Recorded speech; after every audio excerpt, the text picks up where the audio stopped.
Bom dia, Hélio Rubens. Bom dia. E eu me sinto na responsabilidade de não falar nada além da verdade, porque em poucos minutos que conversamos, você conhece a minha vida desde que eu nasci, né? Então tem que ser dentro da verdade mesmo, pura. A gente fazia esporte aqui na Rádio Cultura e continuamos fazendo aí, mas um pouco mais limitado.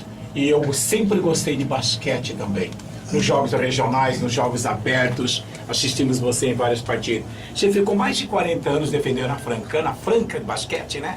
Na realidade, eu saí de Franca por 4 anos no Vasco da Gama, porque eu fui coordenador de um projeto olímpico com 30 modalidades, além do basquete, e 2 anos em Uberlândia. Fora isso, a minha vida inteira em Franca, com muito orgulho. Foi Franca, Vasco e Uberlândia.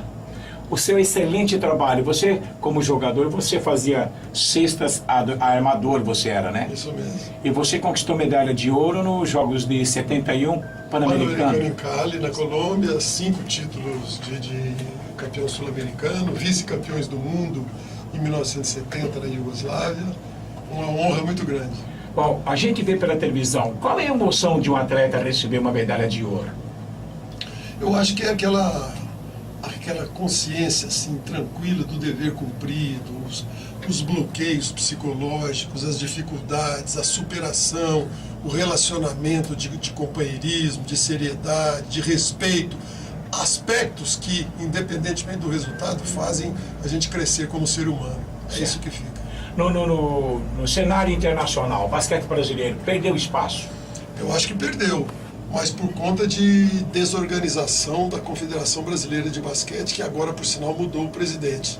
Porque o potencial, o nível técnico e a tradição merecem que o basquete Brasil, a partir de agora, ocupe o lugar que sempre mereceu ocupar, por conta do nível técnico. Nós temos grandes jogadores na Europa, grandes jogadores na NBA, e a seleção brasileira não consegue se unir em torno de uma boa apresentação por conta da desorganização que havia e que agora está se recuperando. Técnico de seleção, é pressão? É muita pressão, mas é uma pressão gostosa, né? Porque eu acho que os problemas são encarados como oportunidade de crescimento. É aquele desafio de alcançar o objetivo, todos têm o mesmo desafio. Então essa beleza de você, através do trabalho, do relacionamento, procurar fazer o melhor possível. Mas você foi um bom técnico na seleção brasileira. Você dirigiu 96 jogos, 64 vitórias, 32 derrotas em 12 competições. Pois é, nós participamos de 2 campeonatos mundial, de pré-olímpicos, de campeonatos sul-americanos e tivemos sucesso na grande maioria. Eu me orgulho de dizer que sou o técnico que obteve o maior número de vitórias à frente da seleção brasileira. Foi. Hélio Rubens, prazer em tê-lo aqui. Por que o basquete, o vôlei agora que está tendo um espaço um pouco maior, não tem toda a atenção que deveria nesse país? Por que de repente, o país do futebol só tem olhos voltados para o futebol e depois cobra os outros esportes? Como é que funciona isso? Essa cobrança, se você não tem o mesmo tratamento? É porque primeiro tem que se organizar, né? Em se organizando, as portas começam a se abrir. E hoje o esporte competitivo, ele depende muito do aspecto financeiro.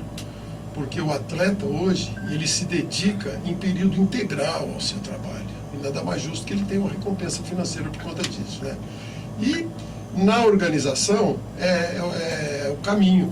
Veja que o basquete hoje, a partir deste ano, os clubes se uniram, constituiu-se uma liga independente, a Confederação Brasileira foi obrigada a dar a sua chancela, já temos um contrato com a Rede Globo de televisão por 10 anos, o basquete esse ano começa um novo ciclo em função do potencial que tem, do nível técnico que tem, e vai ocupar brevemente o lugar que sempre ocupou a nível internacional, inclusive, eu não tenho dúvida disso. Fala em futebol Brasil, basquete Estados Unidos. Por quê? É introduzido já nas escolas, no colégio, lá nos Estados Unidos? Não tem dúvida. Esse esquema, veja bem, a política nacional brasileira de esportes, ela é muito elitista. Se um garoto quiser entrar num clube, porque é uma política de clubes, olha, eu quero aprender a jogar isso, A primeira pergunta é se você é sócio? Não, então não entra. Não entra. Quer dizer, se nós instituirmos a prática de clubes desportivos na educação física em todas as escolas, da noite para o dia nós colocamos 1 milhão de crianças fazendo esporte. Imagina depois de 10 anos o que acontece. E ainda se pega a oportunidade de descobrir talentos. Talentos. Não, eu vejo centenas de jogadores na minha cidade que teriam oportunidade e não tem. Veja bem, nós temos um garoto lá de 15 anos de idade, 2,5 metros, coordenado, alto, forte. Ele vai ser o segundo Nenê. Já estamos preparando o garoto para ser um grande jogador até fora do país. Então, a quantidade... Nós estamos falando aqui no São Paulo. Imagina no Brasil, com a população que nós temos, se houvesse um intercâmbio, um trabalho entre as federações de massificação, porque é na quantidade que se tira a qualidade. É lamentável. Eu se um dia tivesse a oportunidade de exercer um cargo político com relação ao esporte, era obrigação a massificação, mas o caminho é através das escolas, até porque é na escola que a gente prepara o nosso futuro. E você ia salvar os jovens, porque é através do esporte que acaba com as drogas. Lógico, não. O que a prática do esporte praticamente obriga? O respeito, a disciplina, a liderança, o cultivo da liderança, a convivência, saber o que é certo e o que é errado, a humildade de reconhecer que o outro está melhor, a humildade de, em sendo melhor, ainda assim ser respeitoso com os outros. Quer dizer, é um aspecto formativo fantástico. O esporte é um agente de formação, de burilamento da personalidade, de formação do caráter, que nenhuma outra coisa tem. Eu peço desculpa, tem um rapaz de terno aqui, mas do tamanho dele você vê que ele é jogador de basquete. E vê que seu fã também. É isso daí. Agora, o que precisamos é o que você falou. Ali, ó, ser persistente, porque em Monte Alto também a modalidade não está tão com aquele incentivo, não. E precisamos de incentivo, né, Rubens? Não sei, não tem dúvida. Eu acho que o aspecto motivacional é fundamental. Agora, precisa ter o comando, tem que ter a iniciativa, dar as condições necessárias para que o trabalho seja bem realizado. Hélio Rubens, por que no futebol o time realiza uma partida hoje, sai daqui 3, 4 dias e pode jogar novamente, e no basquete todos os dias? Bom, primeiro porque no basquete também a gente tem 12 jogadores e todos podem participar da partida, de apenas 5. O basquete, o jogador pode ir e entrar quantas vezes o técnico precisar. Então há um processo de recuperação, física. De física. Por isso que eu acho que o basquete a gente pode jogar todo dia, porque a gente lança a mão de maior número de jogadores. Como você viu agora esse escândalo doping coletivo no nosso atletismo?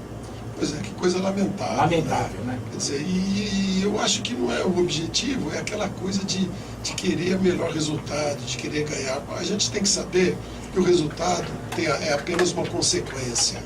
O trabalho, regido pelos princípios da moral, dos bons costumes, é fundamental. Que não possamos querer o resultado a qualquer custo. Vamos fazer a nossa parte e o resultado vem como consequência. A paixão do basquete veio por causa do papai? Do papai, minha cidade, e do meu professor de educação física, o professor Pedroca, que foi um visionário, alta competência, de um idealismo fantástico. O professor Pedroca fazia, veja bem, ele era meu professor de educação física no colégio estadual. A metade da aula era de educação física, propriamente dita. E a outra metade era de clubes desportivos.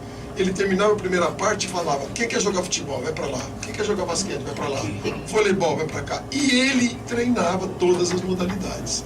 Quer dizer, foi um grande incentivador nosso. E o papai, que jogou desde a década de 30, foi um dos fundadores dos Jogos Abertos do Interior, nos deu... Tinha o slogan Irmãos Metralha. Irmãos Metralha, porque o Totó e o Fran Sérgio, que hoje é presidente do Fran Basquete. Isso mesmo. Todos eles estiveram na seleção. O Fran Sérgio foi medalha de ouro comigo em Cali, na Colômbia.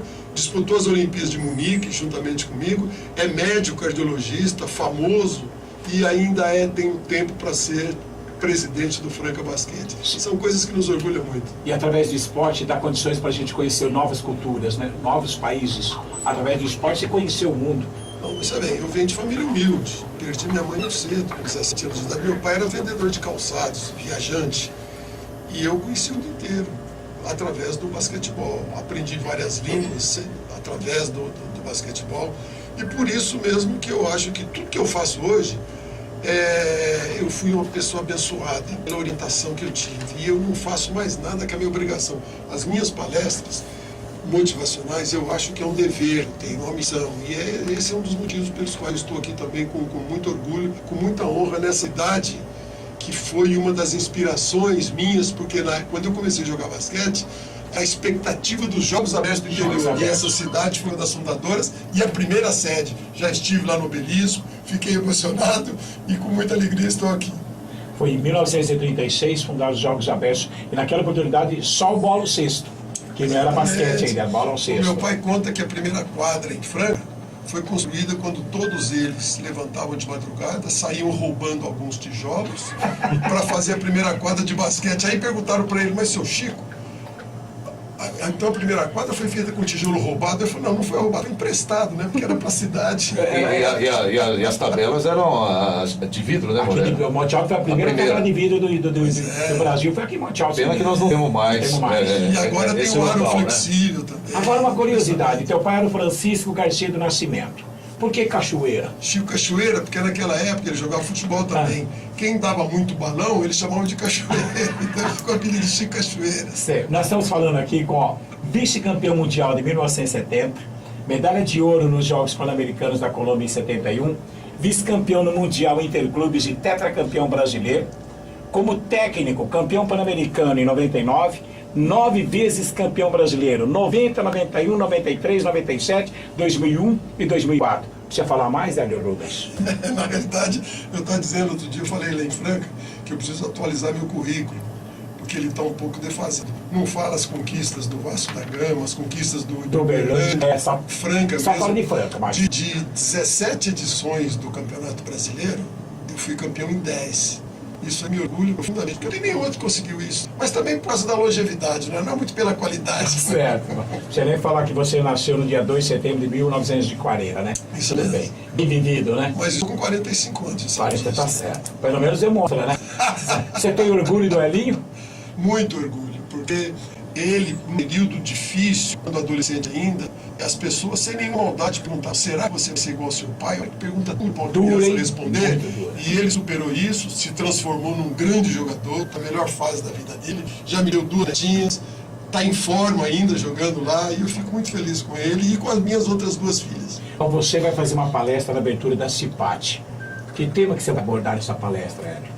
O tema da palestra denomina-se O Segundo Fôlego, porque eu digo que nós todos temos uma energia extra, que quando ela é chamada, ela vem à tona e a gente passa a realizar tarefas consideradas praticamente impossíveis. Esse segundo fôlego é o tema da minha palestra. Já Augusto Nascimento, bom dia. Tudo bem? Bom dia, João Moreira. Bom dia, Paulo Moretti. É um prazer estar trazendo aqui o Hélio Rubens pela primeira vez a Monte Alto. Ele que no ano passado foi difícil fazer contato, esse ano tivemos o êxito de trazer este palestrante de alto nível que esteve por algumas vezes em multinacionais, em locais do nosso Brasil, e hoje está aqui em Monte Alto fazer a abertura da 15ª CIPAT.